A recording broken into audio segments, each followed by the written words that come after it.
નમસ્કાર, આપ જોઈ રહ્યા છો સ્પાર્ક ટુડે ન્યૂઝ। દાહોદ જિલ્લાના જાલત ગામે મહાકુંભથી પરત ફરી રહેલ યાત્રીઓ ફસાયા।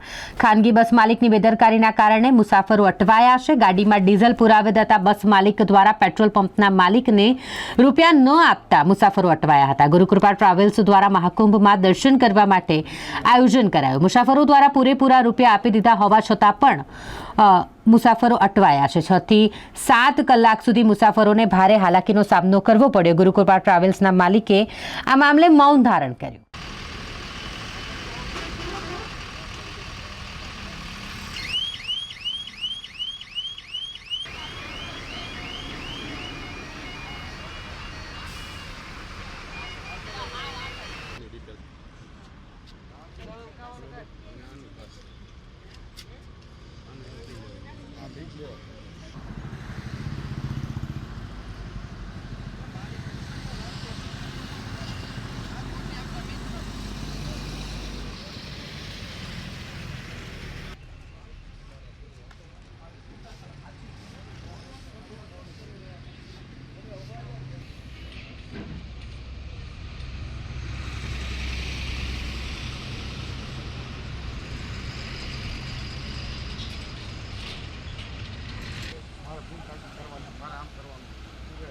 पैसा बेमारी कोई आपका नहीं गया कैसे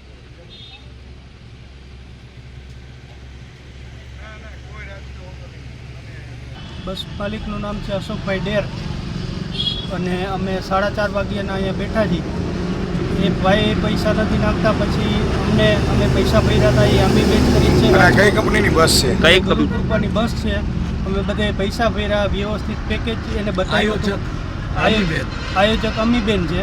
એ બેમાંથી એકેય વ્યક્તિ પૈસા આપવા નથી માગતા। અમે 4:30 વાગ્યાના ભૂખ્યા તરસ્યા બધા બેઠા છીએ। અમુક લોકો બીમાર થઈ ગયા છે, એ બિચારા બસમાં સૂતા છે। આના માટેની કંઈક યોગ્ય કાર્યવાહી થાય તો સારું। આમાં વૃદ્ધ કેટલાક છે? વૃદ્ધ તો 20 જેવા તો વૃદ્ધ છે અંદર, અને એ બિચારા માંડ ચાલી શકે છે। ખાવા કાંઈ મળ્યું નથી। 4:30 વાગ્યાના ભૂખ્યા તરસ્યા અત્યારે બેઠા છીએ, તો આના માટેની કંઈક વ્યવસ્થા થાય તો એકદમ સારું। તો આ જીઓ પેટ્રોલ પંપ વાળાએ તમારી ફાઇલ જમા કરી લીધી છે? જીઓ પેટ્રોલ પંપ વાળાએ ડીઝલ પુરાવ્યું, એટલે પૈસા પેમેન્ટ ન થયું એટલે એને એનો વાંક નથી, ચાવી લઈ લીધી।